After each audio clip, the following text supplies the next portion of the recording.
The other thing I always share is that, look, it's easier to sit on the lounge than it is to exercise, right? Yeah. It's easier to go to Macca's than it is to cook a really healthy home-cooked meal. It's far easier to have the shits, to be a victim, than it is to be happy or inspired. Yep. You know what I mean? So I'm not saying it's difficult to be happy and inspired, but it's not as easy as it is to be, fair dinkum, this has been going 43 minutes. And like, come on. You know. Yeah. And you haven't talked footy yet. Yeah. So do you know what I mean? It's you've got to make a conscious choice of how you want to be. Most of you will know the name Matt Elliott from his work as an NRL head coach. What you may not know is that about 12, 13 years ago, Matt went through a major health crisis. It led him on a path of discovering new ways of healing himself and also the creation of the change room. So he's the founder, he's one of the coaches where he's sharing the knowledge of how you can improve your health and your performance by looking at your well-being from a completely different perspective. He has some great lessons today about self-care, self-exploration, and there's also some great tips on high performance, which are so obvious and yet so powerful. I'm Ian Hawkins, and this is Sport is Life. The purpose of sport, as I see it, is to see your vision become a reality, find your voice, create strong connections, and learn to trust your body.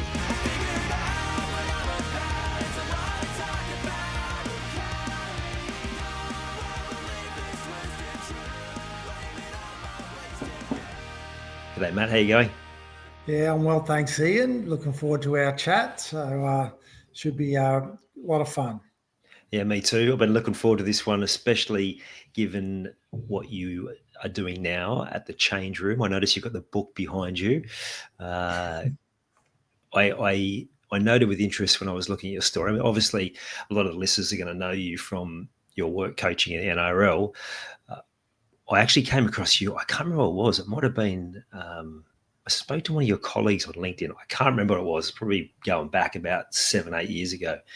And then starting to see your story of overcoming serious health issues and how you now combine well-being and high performance. And to me, like, this is an area that I know at the moment people are only really scratching the surface. And so I'm excited to dig into this and share more of your wisdom so people can start to see more of what's possible when you really focus on your well-being. So can you tell us a little bit about how that transition came, a little bit about the health setback and how you ended up doing what you're doing now?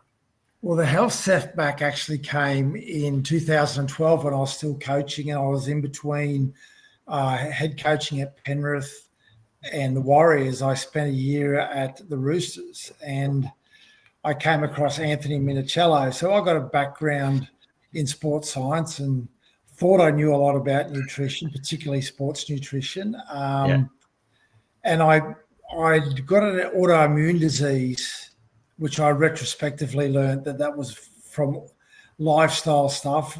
Then the doctor was right. The doctor said, you've had this your whole life. Something set it off. The drugs I give you will help you mow the lawn, basically, for the rest of your life. Yeah.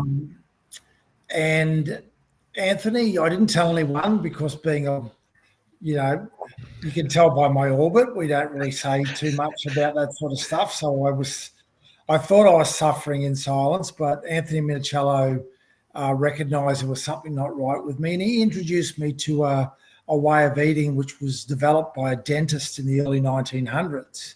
Yeah, right. A guy called Weston A. Price, and his foundation still goes, which is kind of the origin of where all keto and paleo diets come from, to be honest with you. Really interesting story. A dentist traveled around the world at that time. When I mean around the world, he went everywhere. And he was really fascinated by the impacts of diet on dental hygiene. And if you think about it, if our dental hygiene's not great, it's probably an indication that our health's not great. You only probably have to see a homeless person, right, to sort of have a little bit of an insight into that. but fascinatingly, you know, I was all into carb loading because I was in high performance and it was very interesting that within 6 weeks of following that way of eating, I was off all medication. And I've been injecting myself twice a day with a steroid, living on painkillers and sleeping tablets as well. Wow. It wasn't pleasant.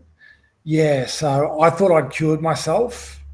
I found out last year after 12 years that no, it is still there. The doctor was right.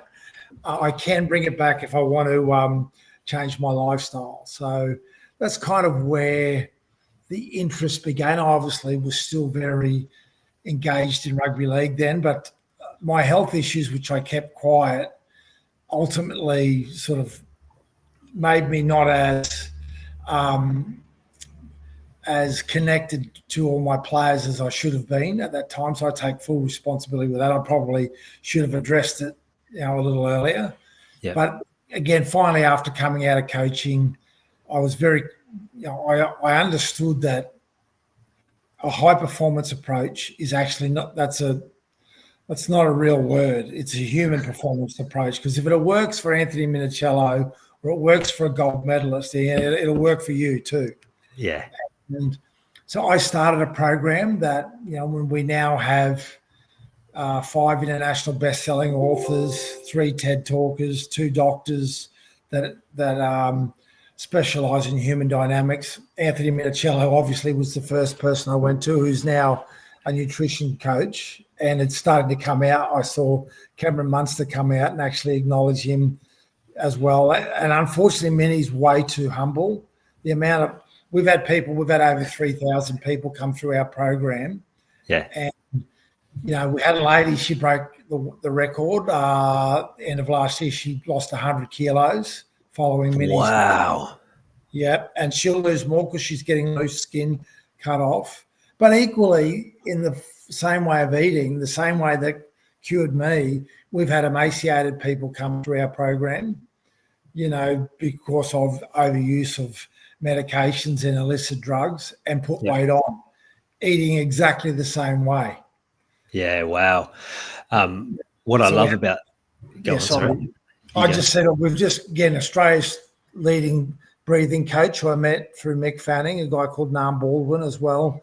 You know, coached Jess Fox and her sister, Jess at 2 Olympics. So, and, you know, obviously Mick won a couple of world championships and, you know, a couple of other world, and he's been at the Roosters and the Blues and Richmond as well when they won titles. So we've got pretty high level people. The reason I share that with you is that this is not all my knowledge.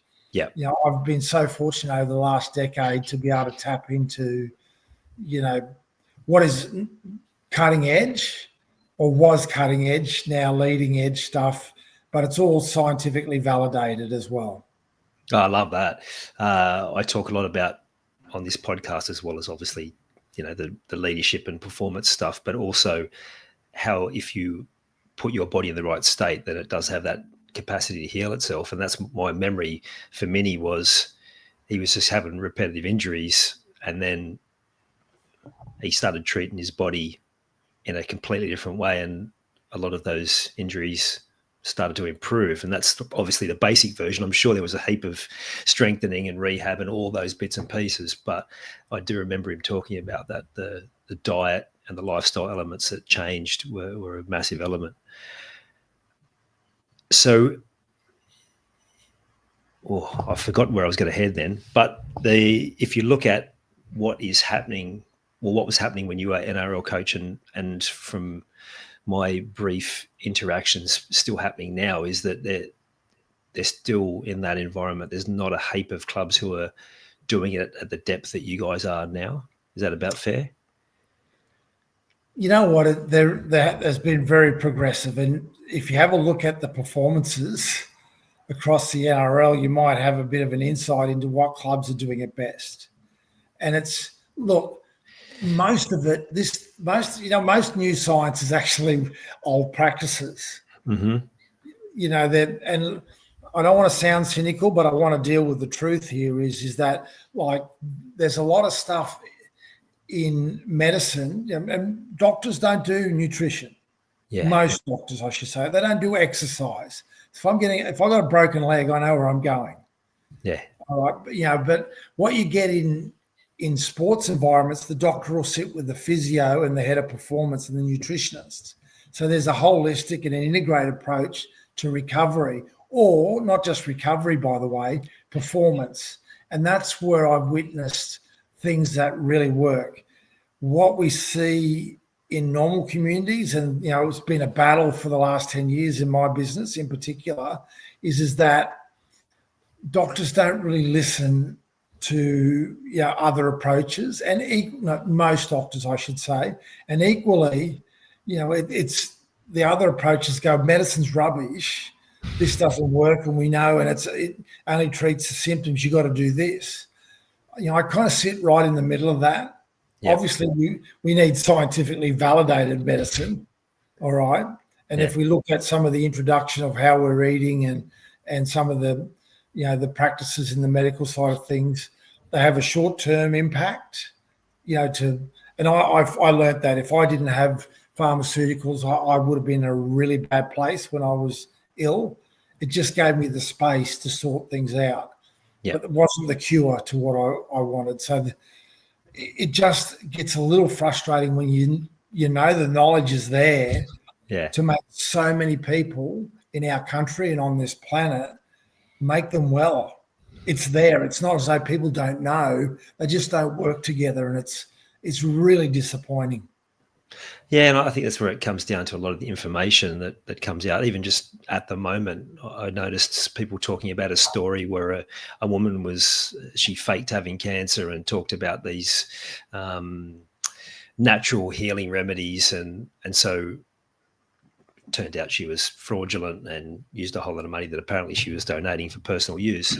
But to me, that story takes people away from, they sort of group all that wellbeing stuff into the same group and then dismiss all of it because of stories like that. So that's why I was looking forward to this conversation, because the more conversations we can have, particularly, as you said, from a scientific background, the more understanding people will have. So how do you feel like you are nudging the dial in terms of getting in front of more people to share this message? Yeah, that's a great question. It's a really good question. And, you've got to, like the word medicine, we've got to be careful. Like we started off as being a wellbeing business. We wanted people to be well. And but well-being, for some companies, for example, or organizations, it's putting fruit on the table at lunchtime, regardless of where that fruit came from. So it's a tough word to deal with, and particularly when you hear people misuse it as well. So there's a whole lot of different phrases that go with that. But the truth is that these are lifestyle things that is accessible to us all. And more than ever, we have the opportunity to get ill by choices of what we eat and how we sit down all day and all that sort of. But more than ever, in the history of humankind, we have the opportunity to live longer and healthier. Yeah. So that we knowingly provide our communities with food that we know is not good for them. Yeah. It's not like, really? That's not. And some of it is because they say it's organic and they say it's this, and they don't tell you how the food's been produced. Yep. And so both of those, that understanding's all there. The knowledge is there. We just need to share it with our communities and people in a way that is absorbable and makes sense. Yeah. How much do you think convenience and speed, because you're right, everyone knows, how many people have said, oh, well, it's probably no coincidence that we've had an increase in things like cancer and other mental health challenges, probably coincides with the increase in processed food, and yet people still go down that path and rather than spending some time cooking, they'll go for that quick fix. Or do you think there's a big element of that because people just tend to be, like, the everyday person tends to be busier than they've ever been? Yeah, we tend to choose convenience over health a lot of the time. Yeah. And, and look, it's all about balance. I'm not saying, people got to have fun in life, and sometimes fun, isn't eating the right thing. Yeah. But I also think that, like, as I said, people know this, and some of the stuff that we can actually eat, how does it make sense that something that's ultra processed is cheaper than something that's organic? I don't understand that. Yeah. How can And that be? and people have to jump through a whole lot of hoops to prove that their food is organic, whereas the people spraying shit on it and doing whatever else with food don't have to do anything like that. Like that to me, that's reverse. Yeah, and there's all this stuff about being super cynical and conspiracy theories. Mm-hmm. We've got to get past that. Let's just tell the truth.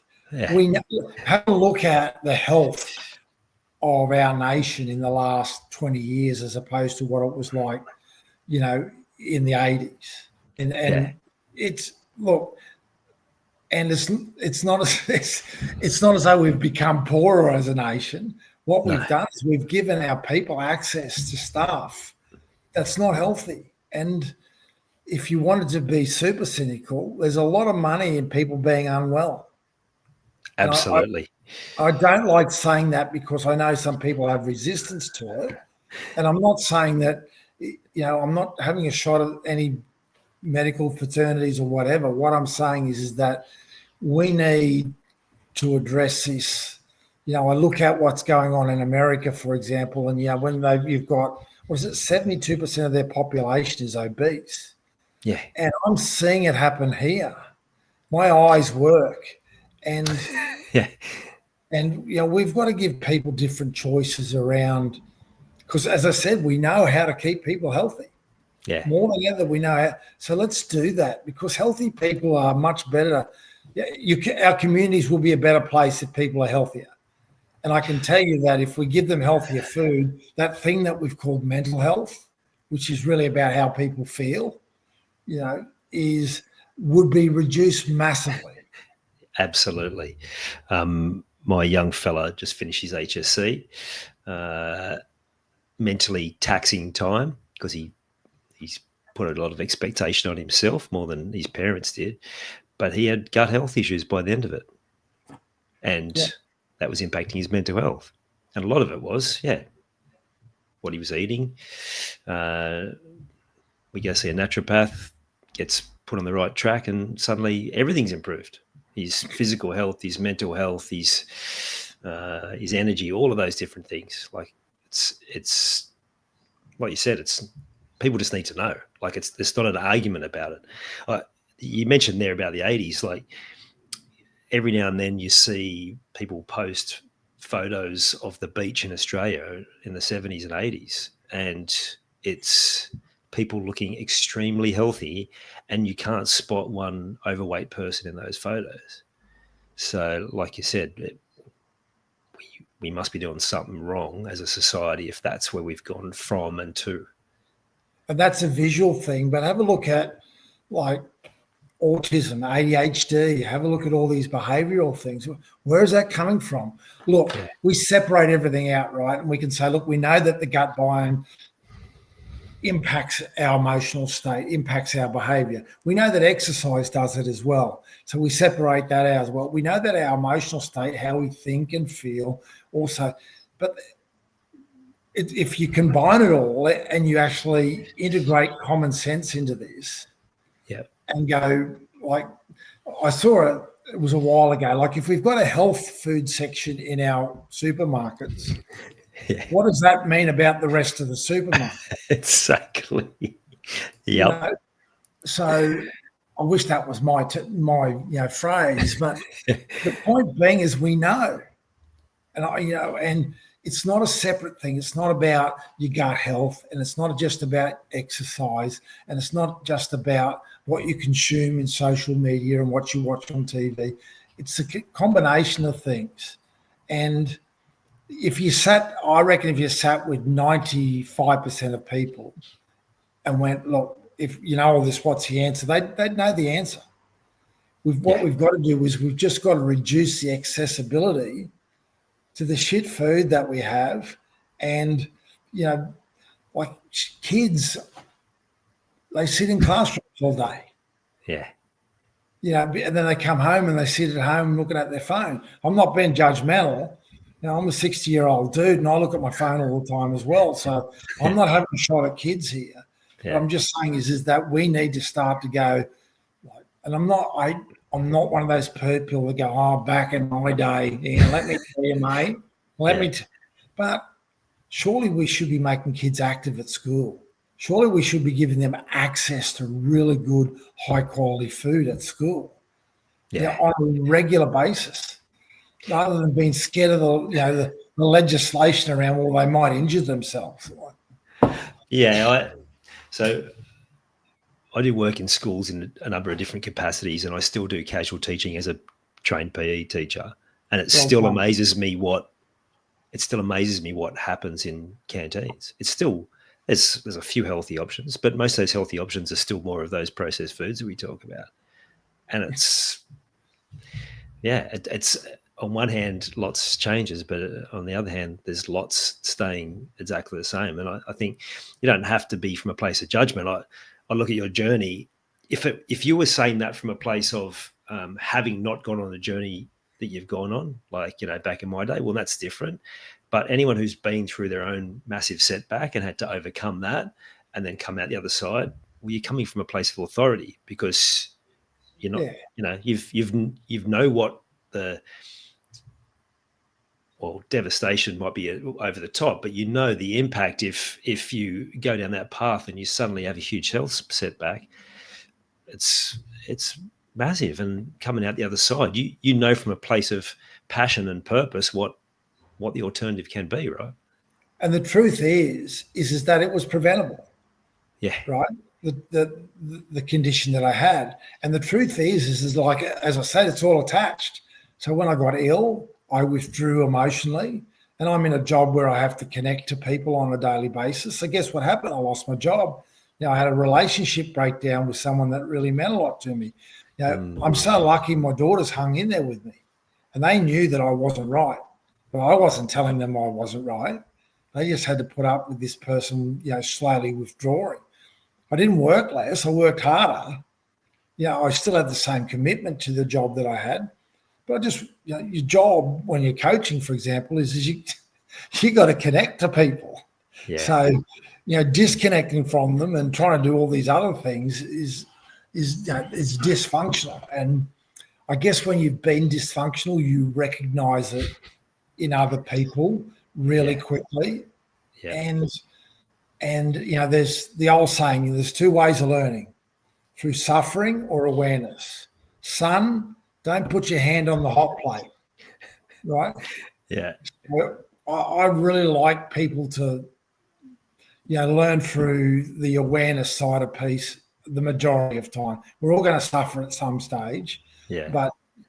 I'll keep repeating myself here, but the understanding and the knowledge and the wisdom is here to help people do that now, right now, and particularly our kids. Absolutely. Like that ADHD and autism thing, it's not something that's not avoidable. Yeah, and might come back to that because that's something I want to talk about. But there's so many. I'm writing so many different things here. My journey was very much around the emotional impact on my body. So I want to go there in a second. But I've just noticed you've got the Wayne Dyer. Well, you've got a couple of Wayne books behind you. Wayne Bennett. You got Wayne. Soul. Yeah, Wayne Dyer. So he talked a lot about nutrition, but also the emotional side of well-being. So how much of that, because I notice that's a lot what you talk about, is having that ability to deal with emotions under stress, but also like how much of from the research of you and your teams do you see emotions coming into the impact on people's well-being as well? That's my key area of presenting. So, we've got nutrition, we've got breathing, we've got sleep, but my key area is in the emotional side of things, which I think is when we say mental health, people don't think they can have stressful thoughts, but they feel stressed, right? It's a feeling. So, and my simple analogy around emotions is that I because people understand the physical, right? Yeah. I had to go and learn about emotions because you can tell by my hair color that when I grew up, it was, suck it up and have a cup of concrete. Emotions were a sign of weakness. That was the dumbest thing ever to be taught. Yeah. I always ask people, if you've got a rock in your shoe, what do? Take your shoe off, get it out. Because your body gives you a physical signal like discomfort. Yeah. Take your shoe off, take the rock out. If you ignore it, it goes, well, discomfort didn't work. Let's try pain. Oh, you're going to keep going. Well, agony. Agony will get Ian's attention, right? Yes. Emotions are exactly the same. Yeah. Emotions are, you're not meant to feel bad. So if we pay attention to rather wait until it's suck it up and have a cup of concrete, guilty. Yeah. Again, remember suffering. Yeah. Is if you pay attention to frustration and you go, why am I frustrated? That's the rock in the shoe, right? I'm frustrated because, my reception's not that good, and, Ian's getting a little bit blurry occasionally, and then you get, well, what do I need to do? People don't do that. No. So emotions are a powerful thing in that respect. But also, like, the biggest cause of death and disease, I'm sorry to give you bad news, on the planet is how people feel. Biggest cause of heart disease, biggest cause of cancer, biggest cause of autoimmune is what we call stress, which is that feeling, So perceived threat. So imagined threat is called anxiety. Remembered threat is called depression. They're not Matt Elliott's words. Yeah. They're medical terms, right? And they're the biggest cause of the bad stuff on the planet. Yeah. And all it is a signal to us to pay attention to how we feel. And add to that, we're the best hunter-gatherer on the planet, right? We're not the strongest or the fastest. We never used to go flying out of caves at 100 mile an hour. So our brains are wired 3.1 to 1 to see threat over joy. Yeah. It's like when you cross the road, right? Yeah. You don't walk straight across the road to see the loved one on the other side. You look left and right. It's a good thing. Yeah. You're aware of it. But people aren't aware of it. We're not taught about emotions. We're not taught about how we're wired. So people spend their whole life living in threat. That's not real, but it has the real impacts. Yeah. So I'll finish in a tick. I know you want to get. So I always love this, and I take too long to ask the question. So if how you feel is the biggest cause of the bad stuff, what's the biggest cause of the good stuff of being well? What is it? Also how you feel. How you feel. Yes. And what I was really focused on then was a lot of the reason why a lot of people don't focus on how they feel, particularly men. It's because of that language they heard growing up, which is the cup of concrete, or even as simple as we got told how to feel. Don't be angry. Don't be upset. Why, like all of those messages that we just got programmed into us to suppress emotions. And we watched our fathers not go and get attention when they probably did, when we probably instinctively knew they needed to as well. So it's creatures of pattern. We repeat the pattern. So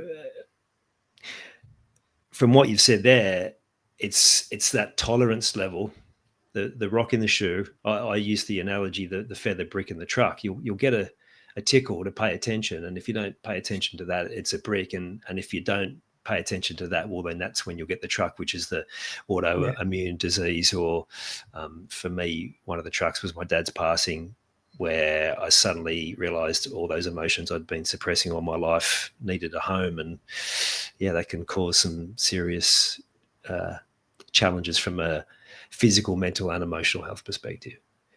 Yeah. And that they're only there because you care. If you didn't care, you wouldn't have them, right? So caring's not bad. It's how we use that care. And it's about asking like once you develop the awareness, why do I feel this way? Like it's not about you have to, it's okay to burst into tears. It is okay to burst into tears at the right time. And I'm not saying there's a wrong time for it, but if you cut it off early, why am I feeling this way? I'm telling you, if you ask yourself that question, like I always tell people, how often do you ask? I see you, I go, "G'day, Ian, how you going, mate?" How often do you ask yourself that question? Are you worth 2 minutes a day to ask yourself that question? Because I've worked with thousands and thousands of people in this area, right? That's predominantly what I do now. It's closer to 20,000 people now. Yeah.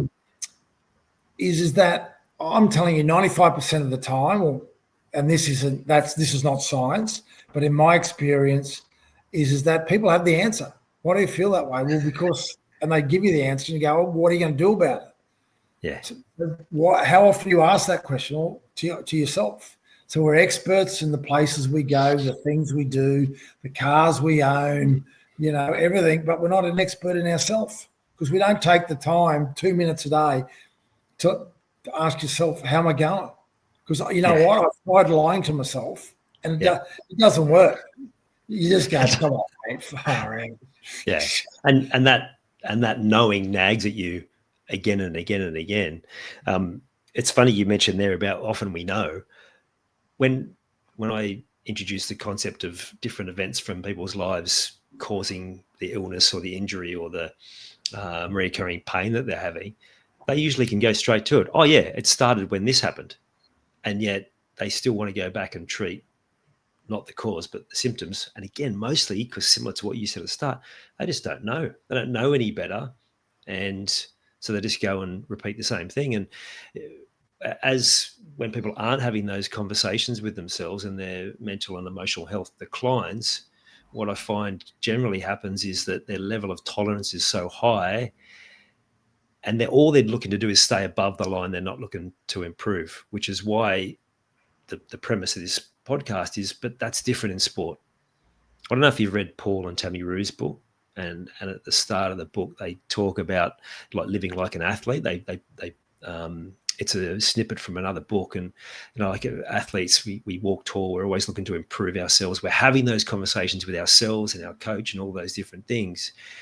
Well, like, why aren't we doing that? So given what you know from extensive work in coaching at the highest level, and I'm sure also you've got children and you've probably done a bit of that sort of work with them at a community level as well.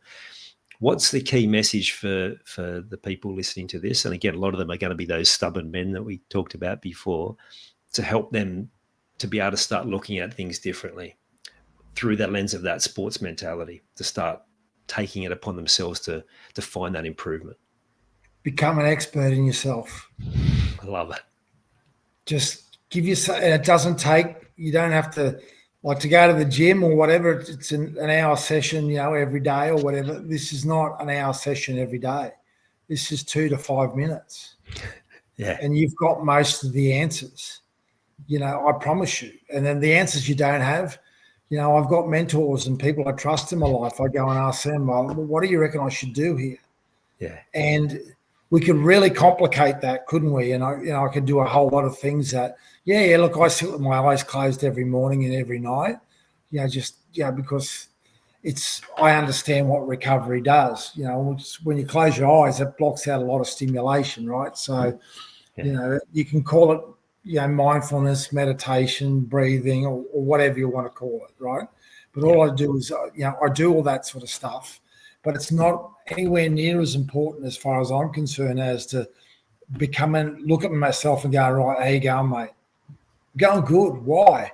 I had a really great chat today on, podcast with Ian. We discussed things that really interest me and just reminded me of a few things that I need to get back into. How you going today, Matt? And I'm going, shit, why?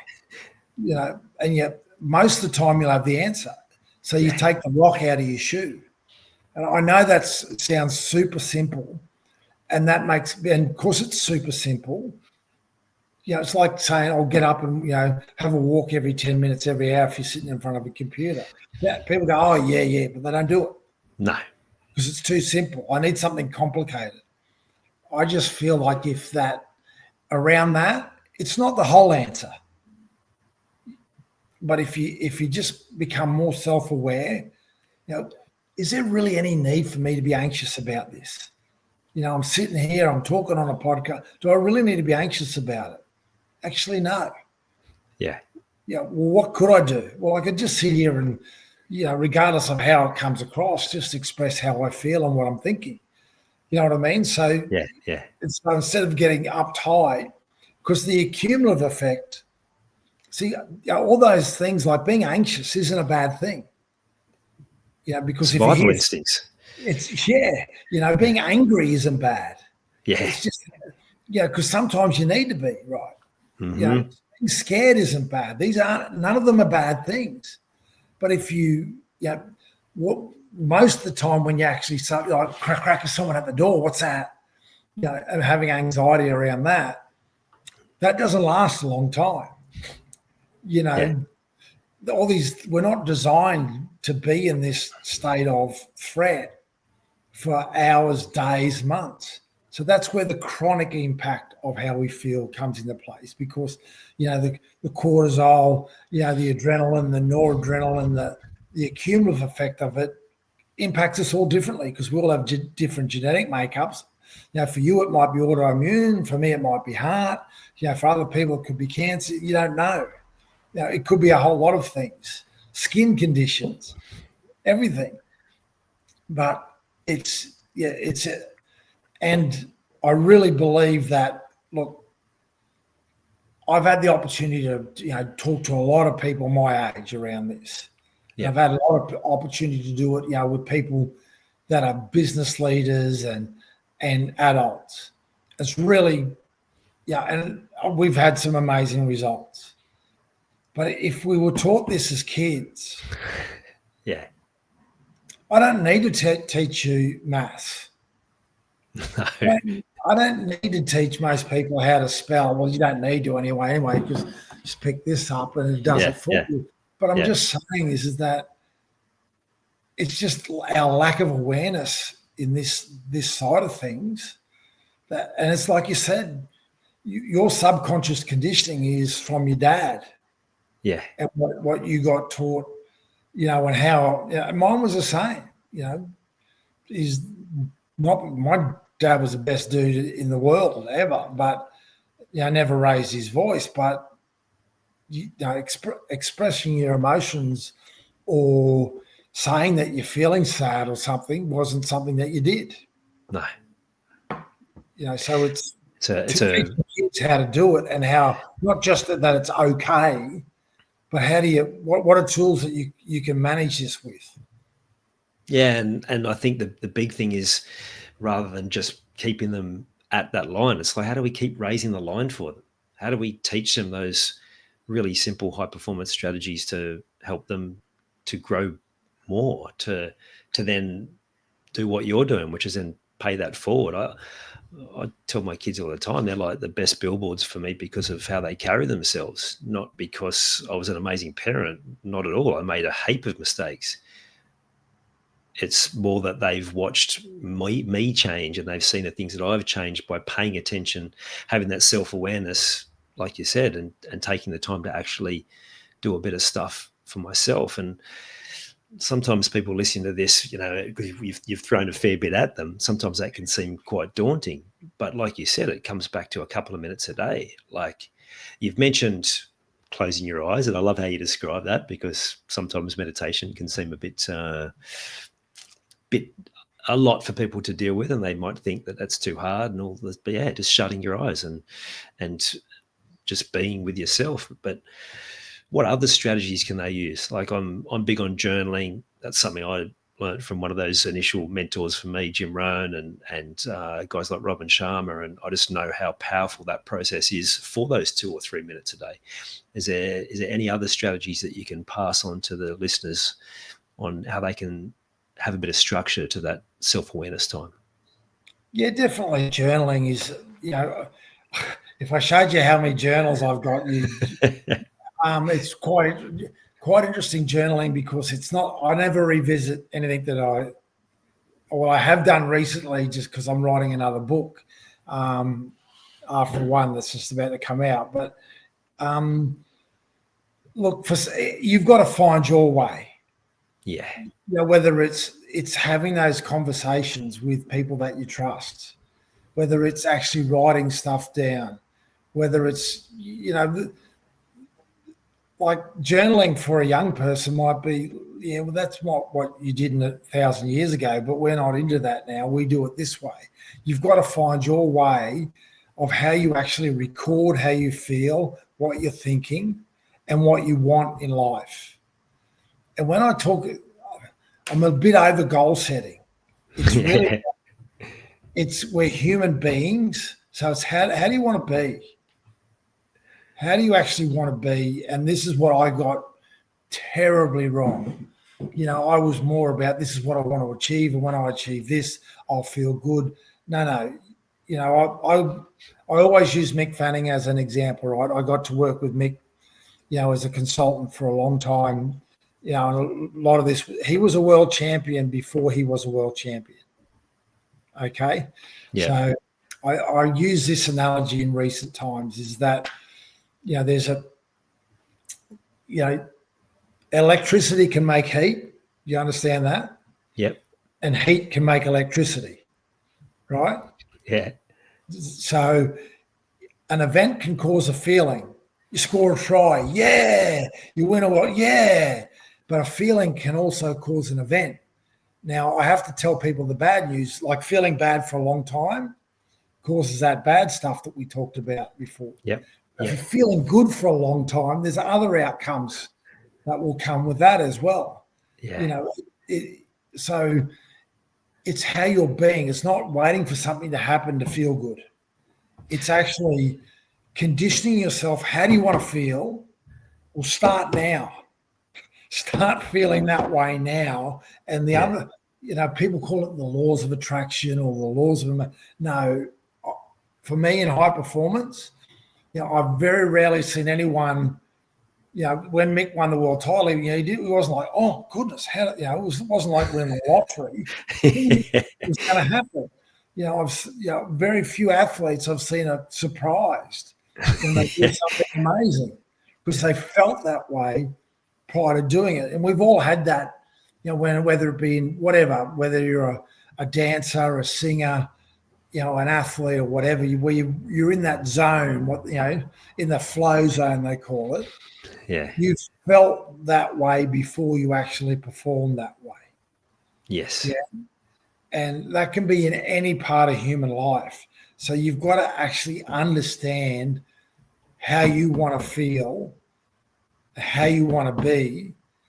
And then it's good to have goals and all that sort of stuff, but don't wait till you achieve your goal to feel that way. Yeah. There's two things that come to mind there. I learned very early on in my personal development journey was that concept of I'll be happy when. I'll be happy when I get to the end of this term, or I'll be happy when this project's finished, or I'll be happy. Yeah, we've all done it, right? And there's probably times we still get drawn into it. Just got to get through this next thing, but that's not how it works because there's always another thing, and being able to prioritize that. I like Les Brown talked about that the goal is not because you have to achieve the goal. The goal is who you have to become to move towards that, and then the goalposts will move because as you grow and as you start to become more of that person that needed to get there, you realize that it's probably not what you wanted anyway. Yeah. So rather than being a destination and an achievement and all of those things that keep us stuck, they're just arbitrary flags in the ground somewhere at some point in the future, which help us to then become that person. So like you said, it's not an accident. These people that win, they still have the outcome that they want. They still have a vision for what that future looks like, but they also have the ability to be flexible and know that it's not always a straight line. Yeah, it's a direction. And look, the other thing I always share is that, look, it's easier to sit on the lounge than it is to exercise, right? Yeah. It's easier to go to Macca's than it is to cook a really healthy home-cooked meal. It's far easier to have the shits, to be a victim, than it is to be happy or inspired. Yep. You know what I mean? So I'm not saying it's difficult to be happy and inspired, but it's not as easy as it is to be, fair dinkum. This has been going 43 minutes. And like, come on, Yeah. And you haven't talked footy yet. Yeah. So do you know what I mean? It's you've got to make a conscious choice of how you want to be. Yeah. And it's not easy. It's not easy. It's not easy going to the, like, what time is it? It's 4:30. I'm going to have to, I'll train at 5:30 today. That mightn't be an easy, it probably won't do that. But I'm just saying is that, being inspired or, feeling in a certain way is sometimes really challenging. But the more you work on it during challenging times, it's like just putting extra weight on the bar. It means that, you develop that thing they call resilience, or, the capacity to be clear when the dung hits the fan. Yeah, love that. It's building the resilience muscle because it's something that can be worked on and can be increased, especially when the times are tougher. You mentioned there about finding that inspiration. What I know, and I'm sure you know too from your own journey, is when you've been through something really challenging, when you know that things can be different and you want to be able to pay that forward to people, because like, it doesn't have to be like this. You see the people who are where you were, and that brings us that sense of purpose. You don't always have to wait for the, I talked about it being the truck. You talked about like when the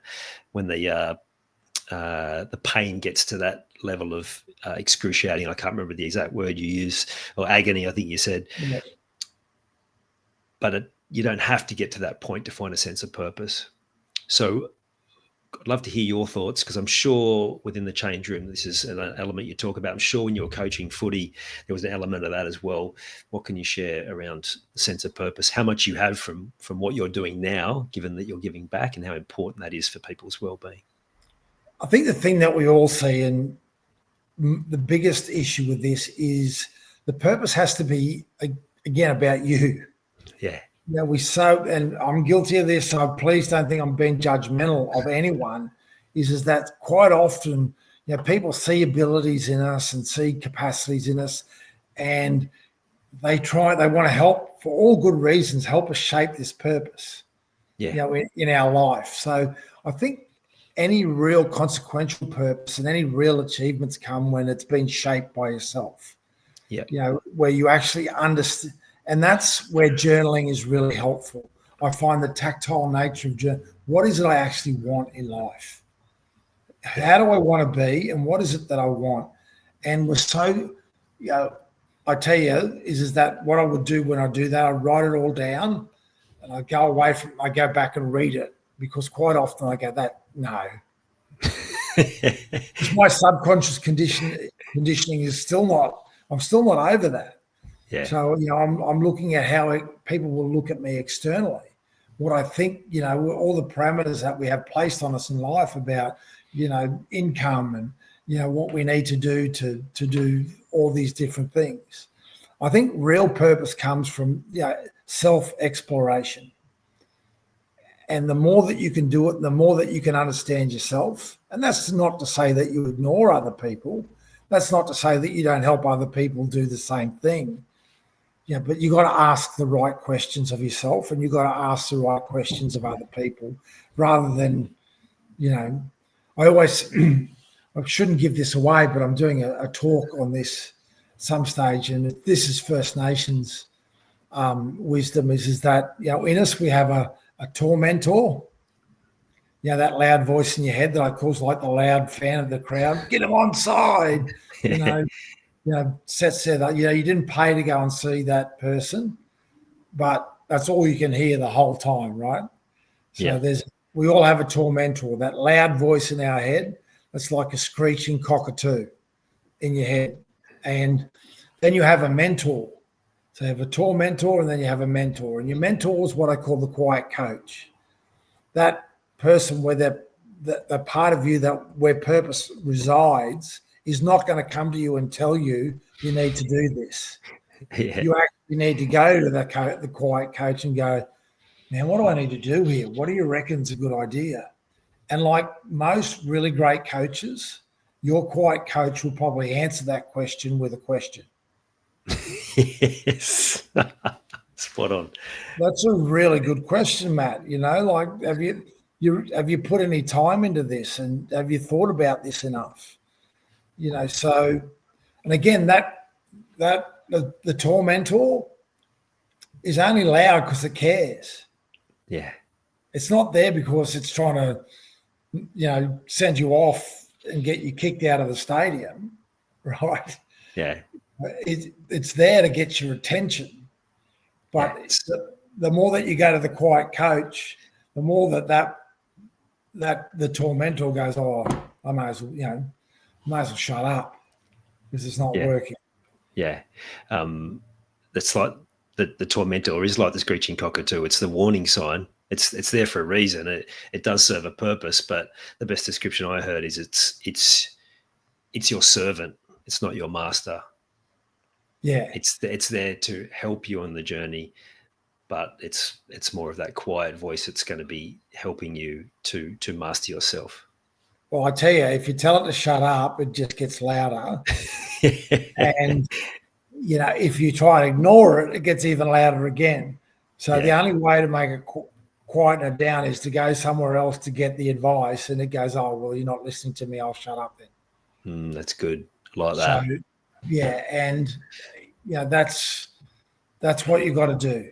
And that's a really simple way of what I see so many people dealing with. Is they've got this loud voice in their head that just is absolutely punishing them 24/7. And you said that a few times. It is simple, but sometimes it is that simple. It is taking that time to slow yourself down and quiet the voice. And it doesn't mean that it's not challenging. It doesn't mean that sometimes you need to have some external structure and process to help you. But like, you've got to start with simplicity, because as you said, we get really good at overcomplicating things. Yeah. And look, the biggest cause of longevity on the planet, this is all scientifically researched, and I would have thought it was exercise or diet. No, it's not. It's human connection. It's connecting to other people. And look, and while some of the, what we've already talked about, stuff from the past of way of dealing with emotions was very antiquated, very poor, we haven't really addressed in modern life how to do it better, other than to recognise that we've got to do it better. But what did happen at a much higher level, in a much healthier way, with all that stuff you talked about down, people used to hang together and they'd had conversations together, and they were okay with being bored together. They didn't need to be stimulated. And again, I'm not being judgmental. I tell you, if I'm bored, I'll go on social media and look at reels on things that I'm interested in. And next thing you know, you've watched it for an hour. How the hell did that happen? But that's something that the human connection side of things is something that we need to create in schools, in workplaces, is that these are no longer just workplaces or schools. They're community hubs. They're places where you come to be together, places where you come to do things that are, exciting or not just about work. Because everyone's into the hybrid working model, right? Yeah. And which is great. But in the UK they've got a minister for loneliness, right? Seriously? Yeah. That's not the only country to have one. Yeah, wow. Because we're isolating ourselves even more, and we think that we've got these pieces of plastic that we can contact. It's not the same. No. Have you done any, well, not research necessarily, but seen any of the literature on the blue zones around the world? Absolutely. The 6 blue zones, that's where that comes from. Yeah, absolutely. And so the overriding thing in those places is the connection. And even deeper than that is that they still revere their elders, and they're the centerpiece, and they pass on the wisdom. And sometimes the diets in those places aren't what a lot of people might say are the best. But Ikaria, and Corsica. They've got they're the Mediterranean diet. Nakanura in Japan. A lot of speaking more, I'm talking about the Italian village. Was it Rosetta? And they talked about they still smoke cigars and drank plenty of red wine and all those sorts of things, but they lived longer than the rest of us. Yeah, and again, it's really anyone who's been to Greece at lunchtime will understand this. But it's just like, what the hell's going on? But you're exactly right. They don't put their great grandparents in homes. It's the great grandparents' job to look after help look after the kids while the parents are at school. So there's always something of purpose, and it's not about human connection. It's not about talking like I'm doing constantly, right? Yeah. Is some people just some people just sit there and hardly say a word. Yeah, it's about being in a safe area. That's our prime human need, is to be safe. I've said this to plenty of coaches that I've coached, saying as much as the people who have paid for it wouldn't see the value, sometimes you can just sit with a group of people in silence and hold space for them is one of the most powerful things you can do. We do the process and the structure and the work for them to do so they believe that they've got the shift. But there's some, it's so undervalued, that presence and connection at that unconscious level, that I love delving down those rabbit holes as well, and there's so much more we can learn from exactly what you said, that how much that drives our health. Oh, look, I've been to a Joe Dispenza retreat, 7-day retreat, and when you're in a room full of 1,500 people and you're spending 3 to 4 hours a day, in that silence, and they actually measure the vibration of the room through a science technology that was developed by the Russian astronauts, just to check to make sure that they were in a positive state. But it is, by the end of it, it's hard to explain what it's like. And I'm a curious person. I'm not going to go to those sorts of things, but it's not. It's what you're saying there is not like speculative. It's actually the truth. And if you've ever spent, and most people have, spent enough time where you're sitting with people that you really trust and like being around, and you just end up being in silence for a while, sitting around a fire or something. Yeah. You don't need to talk. It just feels so good. Yeah, 100%. I actually wrote Dr. Joe down when you were talking about Wayne Dyer, and I was going to ask about that because you talked about the science of it. Well, he's done the science of so much of the things that you've talked about today at an even deeper level, like the stories and case studies he's got around curing people of disease by a lot of it doing the emotional work, not even getting into the nutrition is fascinating. So they're definitely, he's got a heap of books, so there's another one for the listeners to dive into when they're ready. Now, it'd be wrong of me not to talk a bit of footy while you're here, Matt. I'm going to be putting this out in and around the kickoff of the season. I love hearing stories of the impact of people. I'd love to hear a story, even going way back, where maybe you used communication as a tool, or something where you just might have even surprised you with your coaching, where you just got this fantastic result out of a team that just, you got goosebumps with how well they played because of something that you've done to influence them. Yeah, there's probably a lot of, after coaching head coaching for 18 seasons, I guess there's a lot of stories, but I'll keep it simple. That'll go with the theme. It's not really about what you do as a coach. And I think when I look at Wayne Bennett and Ivan Cleary, for example, I'm still perplexed as to why Ivan doesn't get massive amounts of recognition. I am, but it's because it's exactly what he's quiet and unassuming, and he doesn't. He just does his thing. He's not selling himself and doesn't need to. But he empowers his players. 100%. I don't know. See, I was conditioned through an era that your coach told you what to do and you did it. All right. Yeah. And at the time that had power. And I sort of, I transitioned out of that and was sort of in the phase where I probably started to do stuff where I empowered players a little bit too much, a little bit too early on. Yeah. But the most satisfying thing, and I'm sure Ivan must feel this, and Wayne Bennett has been doing it. I'm happy to put my footy IQ up against Wayne, but my ability to develop relationships beside Wayne, he's the best ever. He knows, when your wife's birthday is, what school your kids go to, when your parents' wedding anniversary is.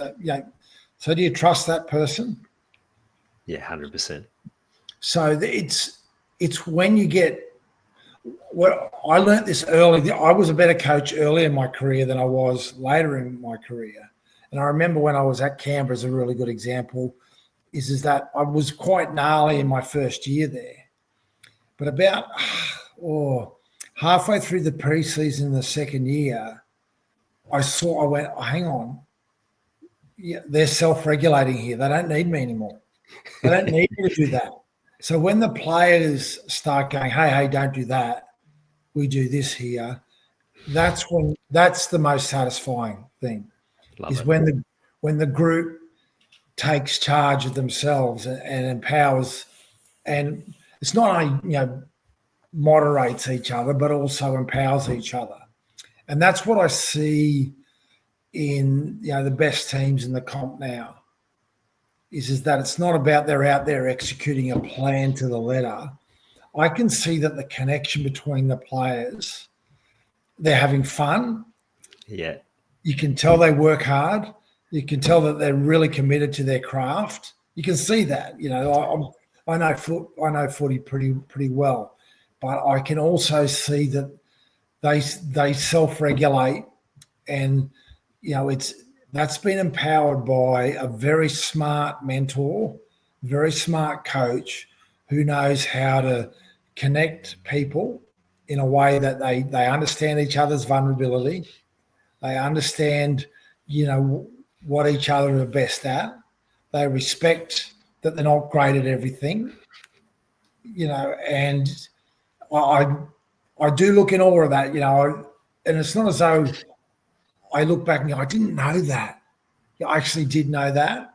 Yeah, yeah. I know I can look back in retrospect. Well, I don't. I'm not still coaching because of the challenges that I had made me withdraw as a person. So you lost that connection, and you've got to actually lead that connection.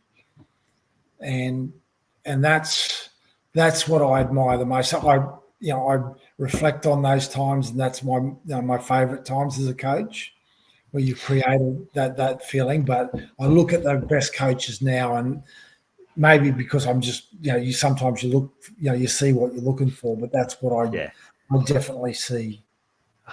100%. And I'm looking at like who are the clubs that looked like they're having the most fun. I think you're selling yourself short, because I think of some of those years where you had teams punching above their weight based on the I know it's easy to say, but the list compared to other lists. And I imagine that you did a great job of what we talked about before is just being that holding space, creating that connection. And that's when people do go and do their own thing and feel empowered, because it's safe, because it feels good, and they want to please. I'll tell you a funny story. In 2010 at Penrith, we had a really good year, 2010. We ended up running second in the regular season. We had a few injuries and a couple of suspensions going into the semis, unfortunately. But I employed a meditation coach for the year, and the players absolutely loved it. Absolutely loved it. And, it was super beneficial. But this is 2010, right? So so you can imagine your time. You can imagine how well embraced me playing 30K to a meditation coach was by the board at the time. So, it's really interesting balance, and I think that's where I think Wayne Bennett has got this right for, he hasn't, being cutting edge is really dangerous, particularly in team sports, because you're out doing things that no one's ever done before. Leading edge is good. Cutting edge can be a little dangerous because it's even the people that you're doing it with are like, oh, I don't know. Don't fully trust it. I'm not sure about this. Yeah. So whereas if you're on the lead, like every club now would have a mindfulness or a breathing coach. Yeah. You see them all doing breathing and that sort of stuff. After tries and things like that. So it's good to see that it's advanced, because that's not just about a performance thing. That helps moderate, behaviour and state on a consistent basis. If people can sort of learn that sort of stuff. So.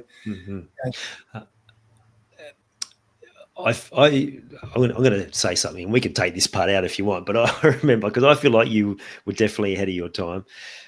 I remember, might have been when you were re-interviewing for the Panthers job, and Gus saying, I interviewed Matt and I walked away not really knowing what he was talking about. And when I heard that, I immediately thought, oh, he's using language from a different sphere that perhaps the footy world's not quite ready for. That's where my head went. And again, that's like that. It was interesting. Everyone thinks I'd already resigned before Gus had got there, but Gus said, "Look, if you're going to leave, you may as well leave now." And I said, oh, "Okay, that's fine. I get it." But it is a little bit on me, because if I'm speaking to a general manager, for example, and that general manager can't understand, and that's their responsibility. It's not as though they've got to tell you what to do, but they've got to understand what's going on, because that's their job. So, that's kind of on me, and that's what I've learned is that some of that's on him. All right, is that, but it's also on me to take responsibility. And that's what I've done a lot better after going away. Is that my real strength isn't about giving people Joe Dispenza's stuff or Deepak's stuff or Wayne Dyer's stuff, who I'm massive fans of. All right. Neville Goddard's my new one. But I can give people access to it by making it simple and not woo-woo. I de-woo-woo it and go, look, here's the science behind it. It's a little bit like I said, okay, people, if I said to you, look, a feeling can create an event can create a feeling, people will go, oh, okay. But if I say, okay, electricity causes heat, and heat can cause electricity, this is the laws of energy, right? You can't create energy or destroy it. You can only transform it. And that's all we can do. Yeah. It's not like, this is not Matt Elliott. This is physics. So when you make people understand that, then you talk about how they use their own energy and how they can transform it in a way that, whether if you want to have the shits, that's a choice. Yeah. If you want to be happy, you choose. Sometimes it's going to be tough. So, and that's what I didn't do in that conversation with Gus. Yeah. I probably went too deep. Yeah, and I imagine from my own experience that sometimes in situations like that, we want to make sure we show our knowledge, our wisdom, and sometimes it's about trying to prove our value to ourselves to a certain extent. Would that be something you would agree with? Yeah, look, I'll also tell you this. At the time, I was on painkillers. I had an autoimmune disease called PMR, and it's not a pleasant experience. Yep. No one knew. I didn't tell anyone. No one had a clue. So I was trying to show up and be functional and pretend I was okay. And the truth is that I wasn't. And that's no one's responsibility other than myself. I needed to be open about that. And it was still impacting me. When I was at the Warriors, even though I'd met many and I was past the impacts. It was something that, again, if you ignore it, there's going to be a consequence for it, right? Yeah. And I not only ignored the physical impacts, I ignored the emotional impacts. I ignored all the other impacts that were on because I thought I had it covered. And the truth is that was a complete lie to myself.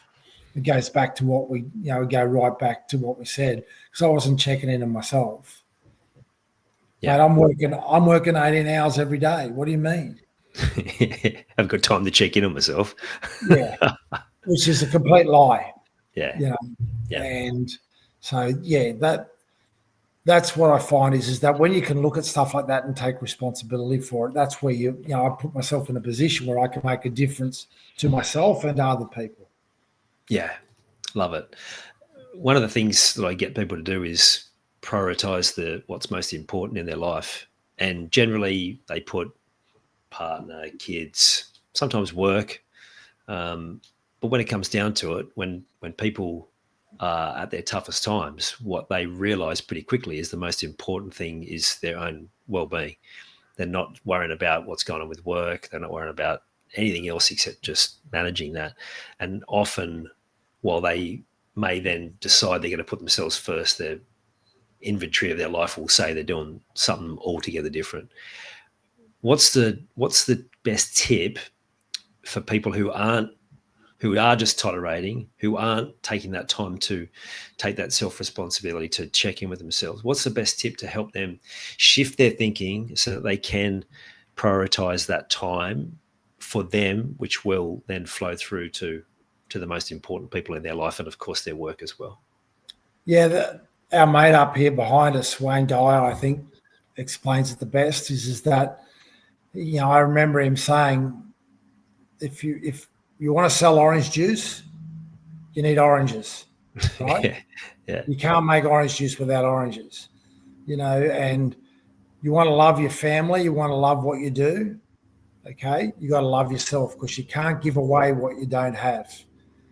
And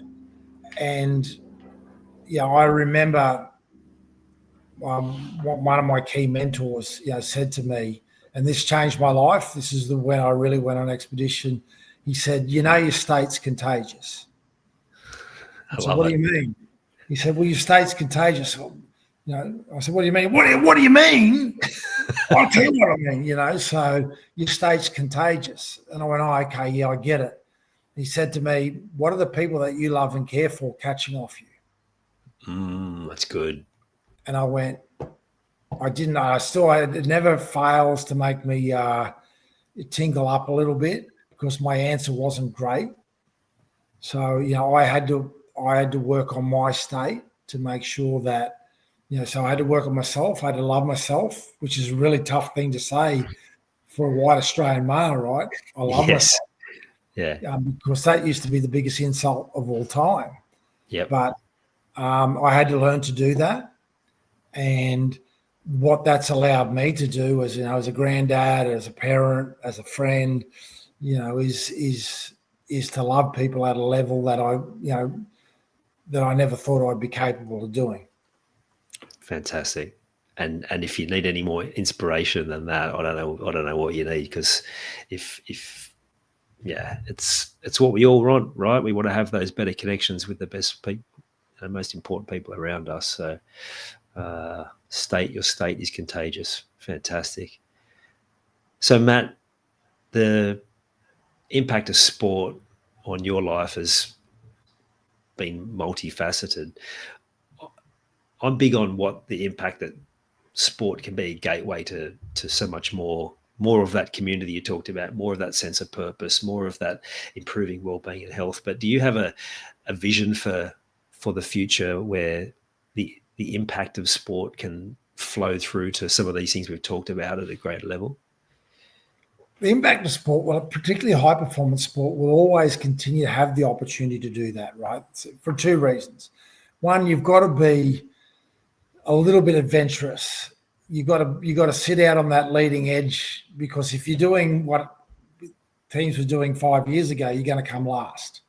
Yeah. So you're always got to be looking to evolve. You've always got to be looking and have a curious mind as to how to improve. But I think the thing that, again, the simple thing, and you and I have already discussed this, that people look past, is what you identified with the best team in the comp.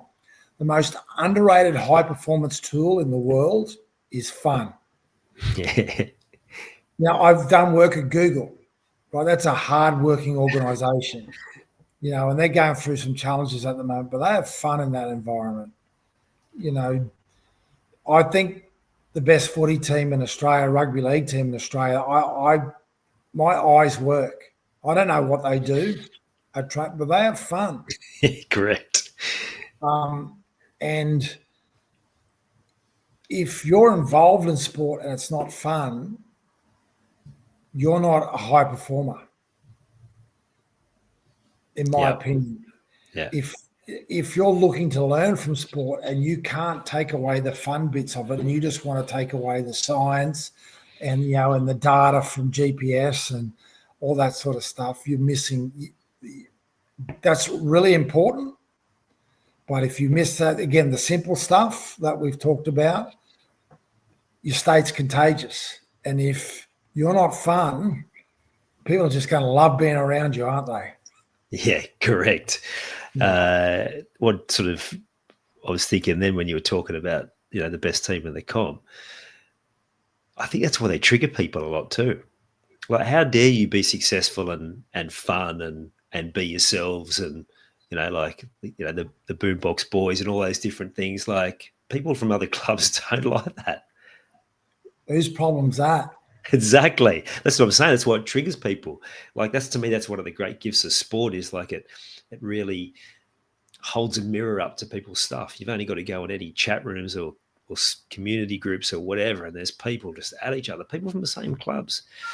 And that's both the challenge, but also the opportunity I see in sport. Is there's so much to learn from what is triggering, as you said. Whose fault is that?